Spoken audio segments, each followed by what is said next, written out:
시청자 여러분 안녕하십니까? 한 주간의 한인 사회 주요 소식을 정리해드리는 KBN 뉴스 주간 브리핑입니다. 이번 주 첫 소식입니다. 지난 화요일 맨해튼에서 진행된 연방이민당국의 대규모 단속 작전으로 불법 이민자 9명이 체포된 것으로 밝혀졌습니다. 또 연방 요원들의 단속에 항의해 시위를 하던 시민 5명도 체포됐습니다. 시민들은 크게 반발하고 있지만 당국은 단속 활동을 확대할 예정이라고 밝혔습니다. 뉴욕타임스 보도에 따르면 지난 21일 오후 3시 20분부터 맨해튼 남부 차이나타운 인근의 커넬 스트릿에서 ICE 등 연방 당국 요원 수십 명이 대규모 단속 작전을 펼쳤습니다. 커넬 스트릿 일대는 아프리카 출신 이민자들이 인도에 노점상을 차리고 짝퉁 명품 지갑이나 가방, 시계 등을 판매하는 광경이 흔히 목격되는 지역입니다. 국토안보부는 뉴욕 커넬 스트릿을 다시 안전하게란 제목의 보도자료를 내고 커넬 스트릿에서 첩보에 기반해 특정 대상을 목표로 한 단속 작전을 펼쳤다고 밝혔습니다.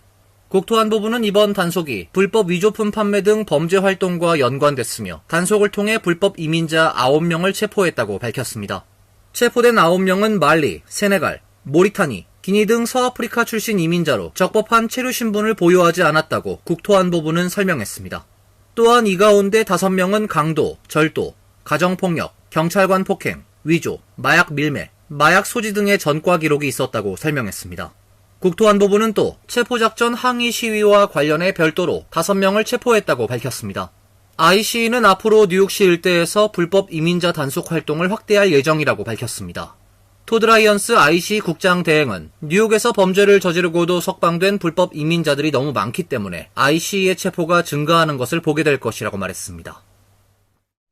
지난 주말엔 미 전역에서 수백만 명이 트럼프 대통령에 반대하는 노킹스 시위를 벌였습니다. 시위 참가자들은 미국이 권위주의로 빠져들고 있다며 미국엔 왕이 있어서는 안 된다고 외쳤습니다. CNN은 지난 토요일 전국 2,700여 개 도시와 지역에서 시위가 벌어졌으며 시위 참가자는 약 700만 명으로 추산된다고 보도했습니다. 이는 약 500만 명이 참가한 것으로 추산되는 6월 14일 첫 노킹스 시위를 훌쩍 웃도는 숫자입니다. 대규모 시위가 벌어졌지만 경찰은 집회가 대체로 평화롭게 진행됐으며 시위와 관련된 사건이나 체포가 보고되지 않았다고 밝혔습니다. 뉴욕에선 약 10만여 명이 타임스 스퀘어 일대에 모여 7번 애비뉴를 따라 남쪽으로 행진하며 시위를 벌였습니다. 시위된 다양한 연령대의 참가자들이 트럼프 대통령을 비판하거나 비꼬는 문구가 담긴 피켓을 들고 행진했습니다. 주요 집결지인 맨해튼 타임스 스퀘어와 인근 거린, 행진 시작 시간인 오전 11시 이전부터 곳곳에서 모여드는 시위대로 발 디딜 틈 없을 정도로 가득 찼습니다. 뉴욕 경찰은 타임스 스퀘어부터 7번 애비뉴를 따라 14번가까지 도로 통행을 통제했습니다. 워싱턴 DC 지역 주민 약 20만 명도 의회 의사당 근처에서 집회를 열었습니다. 백악관에서 의사당으로 이어지는 펜실베니아 애비뉴를 거의 가득 메웠습니다. 참가자들은 치안 유지 목적의 군대 동원, 법안 판결 무시, 이민자 대거 추방, 대외 원조 삭감, 선거 공정성 훼손 등 트럼프 대통령의 여러 정책이나 언행이 민주주의적이지 않다고 지적하면서 그가 독재자나 파시스트처럼 국정을 운영하고 있다고 비판했습니다. LA에선 시청 앞에 오전부터 성조기와 멕시코 국기를 함께 들고 나온 시위대가 모여 트럼프 행정부의 고강도 이민 단속에 반대하는 구호를 주로 외쳤습니다. 주최 측은 워싱턴 DC, 샌프란시스코, 샌디에이고, 애틀랜타, 뉴욕, 휴스턴, 호놀룰루, 보스턴, 미주리주 캔자스시티, 몬태나주 보즈먼, 뉴올리언스, 시카고 등을 주요 도시로 선정했습니다. 정부의 강경 이민 단속이 시민권자를 상대로도 무차별적이고 폭력적으로 이루어졌다는 탐사 보도가 나왔습니다. 이민자 대상 무차별적 단속으로 합법 이민자들의 불안감도 높아지고 있는 가운데 이민당국의 공권력 남용에 대한 연방의회 차원의 조사가 추진되고 있습니다. 지난 16일 탐사 전문 비영리 언론기관인 프로퍼블리카는 트럼프 2기 행정부 들어 올 9개월 동안 최소 170명의 시민권자 체포 사례를 확인했다고 보도했습니다. 연방정부는 이민 단속 과정에서 체포된 시민권자 수를 공식적으로 집계하지 않기 때문에 SNS, 소송 기록, 법원 자료, 지역 언론 기사 등을 검토해 직접 사례를 수집했다고 프로퍼블리카는 설명했습니다. 프로퍼블리카는 연방 이민 당국의 단속 과정에서 구금되거나 체포된 시민권자의 일부가 끌려가고 넘어지고 전기 충격기를 맞고 심지어 총에 맞는 일까지 벌어졌다고 말했습니다. 또 어떤 이는 목을 무릎으로 눌린 채 있었고 어떤 이는 속옷 차림으로 비를 맞으며 야외에 세워져 있었다고 전했습니다. 체포된 시민권자 중엔 임산부 3명, 가족 단위로 체포된 어린이도 20명 있었다고 프로퍼블리카는 지적했습니다. 이민 단속에 체포된 시민권자들 대부분은 라티노로 시민권 여부가 의심된다는 이유였습니다. 단속 지역 근처에 있던 한 노점상은 휴대폰을 뺏기고 48시간 이상 외부 연락 없이 구금됐다가 무혐의로 풀려났는데 자신이 영어를 못한다고 무차별적으로 체포했다고 주장했습니다. 또 다른 시민권자는 홈디포 단속을 촬영하던 중 요원들에 의해 넘어져 허리 부상을 당했고 국경 순찰 때는 그의 이름과 사진을 공개하며 테러리스트로 지목했으나 결국 기소되지 않았습니다. 연방의회는 이민 당국의 불법 행위에 대한 조사를 추진하고 있습니다. LA타임스에 따르면 연방하원 정부감시개혁위원회의 가르시아 의원과 연방상원 상설조사위원회 소속 리처드 블루멘설 의원은 크리스티놈 국토안보부 장관에게 보낸 서한에서 국토안보부가 지금까지 이민 당국에 의해 구금된 시민권자의 숫자와 각 개인이 구금된 기간을 보고하고 ICE와 CBP 요원들이 무력 사용 관련 어떤 교육을 받는지를 포함한 세부 정보도 제출하라고 요구했습니다. 도널드 트럼프 대통령이 부과하기로 한 H-1B 비자의 $100,000 수수료는 미국 영토 밖에서 새로 비자를 신청하는 외국인에게만 적용됩니다. 지금 학교를 다니고 있는 기존의 유학생들은 $100,000 수수료를 낼 필요가 없는 것으로 나타났습니다. 국토안보부 산하 USCIS는 어제 전문직 취업비자로 불리는 H-1B 비자 수수료 $100,000의 적용 대상을 구체적으로 밝혔습니다. 지난달 도널드 트럼프 대통령이 H-1B 비자 수수료를 기존의 100배인 $100,000로 대폭 인상하겠다고 발표한 이후 혼란이 이어지자 상세 지침을 내놓은 것입니다.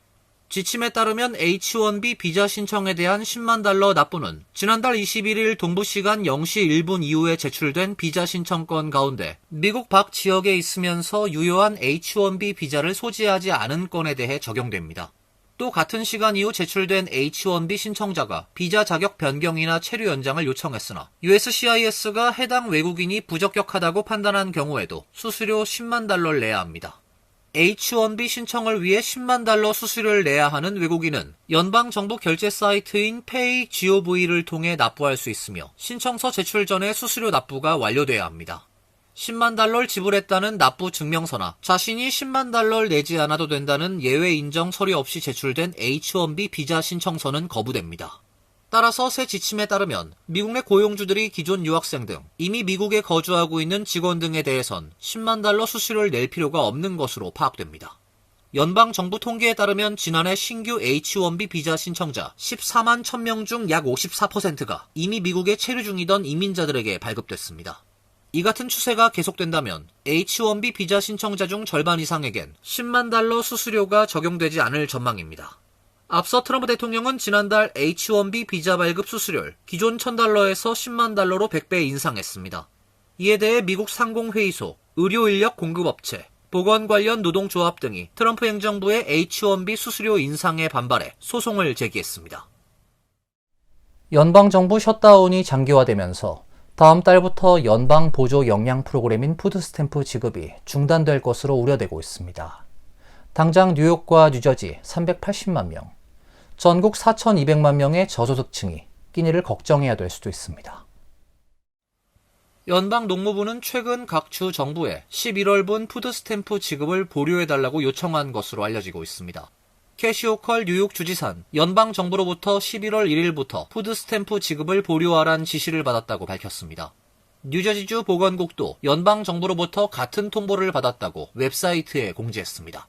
블룸버그 통신에 따르면 연방농무부 관계자는 향후 2주 내에 자금이 바닥날 것으로 보인다면서 수백만 명에 달하는 기존 푸드스탬프 수혜자들이 식료품을 구할 수 없는 사태가 벌어질 수도 있다고 말했습니다.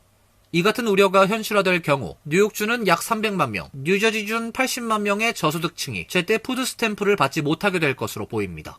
전국적으로는 4,200만 명이 지원을 받지 못하게 될 수 있습니다. 연방농무부는 셧다운 직전 푸드스탬프는 단연도 비상자금으로 운영되기 때문에 중단되지 않을 것이라고 밝혔지만 현 예비기금은 $60억 불과하며 11월 지급엔 $81억 필요한 상태로 알려졌습니다. 한편 다음 달부터 푸드스탬프를 받기 위해선 14세 이하 부양 자녀가 있는 부모와 65세 이상 노인을 제외한 나머지 수혜 대상자는 자원봉사, 직업교육 이수 등 구직을 위한 노력을 하고 있다는 증명을 해야 합니다. 이재명 정부가 출범한 지 4개월이 지났지만 미국 내 4곳을 포함해 전 세계 42개 재외 공간이 여전히 수장 없는 외교 현장으로 남아있는 것으로 나타났습니다. 공관장 인선이 늦어지면서 외교 공백은 물론 재외국민 보호에도 차질이 빚어지고 있다는 우려가 커지고 있습니다. 국회 외교통일위원회 소속 국민의힘 김건 의원이 21일 외교부로부터 제출받은 자료에 따르면 현재 전 세계 173개 재외공관 중 대사 공석은 25곳, 총 영사 공석은 17곳으로 총 42개 공관이 대행체제로 운영되고 있습니다. 뉴욕 총영사관의 공석 사태도 장기화되고 있습니다. 김 의원 전 총영사가 광복절 기념사 논란으로 1월 4일을 표하고 7월 귀임한 뒤 후임자가 아직 임명되지 않고 있습니다. 휴스턴 총영사관은 정영호 총영사가 조기 귀국하면서 공백이 생겼고, 호놀룰루 총영사관은 이서영 전 총영사 배우자의 관저 요리사 갑질 의혹으로 총영사가 사퇴한 이후 여전히 빈자리입니다.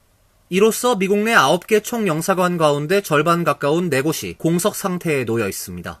외교부는 차석 공관장이 대리를 맡고 있어 공식적인 공백은 없다고 해명했지만 실질적인 대응력 저하를 부인하긴 어렵다는 지적입니다. 외교부는 인사 검증 절차가 진행 중이라며 공백이 장기화되지 않도록 신속히 인선을 마무리하겠다고 밝혔으나 인사 지연이 단순한 행정 절차 문제를 넘어 재외국민 보호와 직결된다는 점에서 보다 실질적인 대응이 필요하다는 지적입니다. 공관장 부재나 후속 인사 지연으로 인해 긴급 사안 대응이 늦어지고 재외국민 민원이나 사건 사고 처리도 지연이 우려됩니다. 연방 정부가 오바마 케어 가입자에 대한 보조금을 처리하면서 저소득층의 건강보험료가 급상승할 것으로 보입니다. 캐시 호컬 뉴욕 주지사는 연방의회의 보조금 연장 거부로 뉴욕 주민들의 건강보험료가 약 40% 인상된다고 의회를 맹비난했습니다. 캐시 호컬 뉴욕 주지사는 어제 공화당이 주도하고 있는 연방의회가 올해 만료되는 ACA 가입자에 대한 보조금 연장을 거부하면서 14만 명에 달하는 뉴욕 주민들의 의료비가 40% 가까이 급등하게 됐다고 맹비난했습니다. ACA 보조금은 코로나19 팬데믹으로 2021년 시행된 일종의 보험료 지원 정책으로 기존의 소득 상한선을 폐지, 보험료가 소득의 일정 비율을 넘는 가입자에게 제공됐습니다. 이 정책은 2022년 IRA에 따라 올해 말까지 연장된 바 있습니다. 호컬 주지사는 오바마 케어 가입자들이 보험료 인상에 대한 통지를 받기 시작했다며 당장 내년 보험료는 개인은 연평균 약 1,400달러, 부부는 연평균 약 3,000달러가 인상된다고 강조했습니다. 주 정부가 발표한 보험료 인상 예상에 따르면 뉴욕시의 경우 38%, 월 211달러 인상이 예상됩니다. 지역별론 모호크밸리가 49%, 월 270달러로 인상폭이 가장 클 것이 전망됐고, 서던티어가 48%, 노스컨트리가 44% 인상으로 뒤를 이었습니다. 뉴욕시가 뉴요커 7만 5천여 명의 의료부채를 탕감하기로 결정했습니다. 뉴욕시는 저소득층의 의료부채 부담을 덜어줌으로써 시민들에게 건강을 우선시할 수 있는 환경을 제공하기 위한 것이라고 강조했습니다.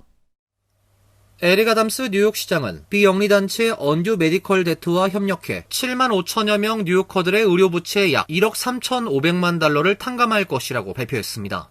가구 연소득이 연방 빈곤선 400% 이하이거나 의료부채가 연소득 5% 이상일 경우 탕감 대상자에 해당됩니다. 특히 주목할 점은 이번 탕감엔 공공병원만이 아니라 민간 의료기관에서 발생한 부채도 포함된다는 것입니다. 탕감을 받기 위해 별도의 신청 절차는 필요 없으며 UMD가 병원으로부터 자격을 충족하는 뉴요커들의 의료부채 포트폴리오를 인수하고 이를 자동 탕감하게 됩니다. 아담스 시장은 근로계층 뉴요커들이 병에 걸렸다고 해서 재정적 파탄을 걱정하며 살아가선 안 된다며 총 50만 명의 뉴요커들에게 20억 달러 의료부채 탕감을 제공하는 목표를 달성할 때까지 계속해서 노력할 것이라고 강조했습니다. 전국적으로 의료 부채가 개인 파산의 주요 원인으로 지목되는 상황 속에서 건강보험이 없거나 보험으로 충분히 의료비가 커버되지 않는 저소득층 가구를 지원하기 위한 조치로 풀이됩니다. 탕감 대상자들에겐 부채 탕감 사실이 통지될 예정입니다. 이상으로 KBN 뉴스 주간 브리핑을 마칩니다. KBN과 함께 즐거운 주말 되시길 바랍니다.